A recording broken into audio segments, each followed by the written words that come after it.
来看拍运台湾羽毛球的选手杨怡成，因为意外两骨受伤哦，伊受到朋友的鼓励，才开始运动。伫两骨损伤千人发展中心30周年的庆祝典礼，伊嘛到现场鼓励愈侪朋友会当勇敢行出来。 倒手刷轮椅正手拍球，一球一球累积训练经验。伊是台湾拍学国手杨怡成，也是国内轮椅羽球头一届挑战拍运的女双选手之一，替台湾创下历史新涯。本身是脊髓损伤伤友的伊，趁脊髓损伤尖联发展中心30周年，来鼓励伤友行出困境。意志力很重要，因为我们本身在复健的过程当中，可能就是有一些肌力的肌肉会受损。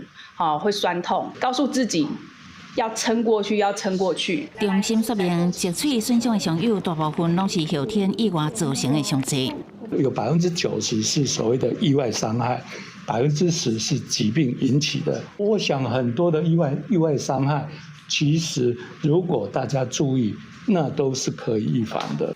伤友面对痛痛，某一寡器官失灵的问题，有一寡人用半年至1年重新行入社会，有的人煞一世人无法度面对，需要更加侪鼓励甲支持。伤者而言，以及伤者的这个家庭而言，他们都要度过一段非常长的心理的低沉调试的时间。 脊髓伤友受伤，拢是无法度复原的伤害。平均爱靠轮椅生活至少30至50年，生活中健、社会适应，这场中健拢爱为头来。中心卖丢些全国头一座，专门予脊髓损伤的伤友的南州乐活中心，提供照顾全面、职业媒合张贴这的服务，予伤友靠家己的力量维持生活甲尊严。记者采访报道。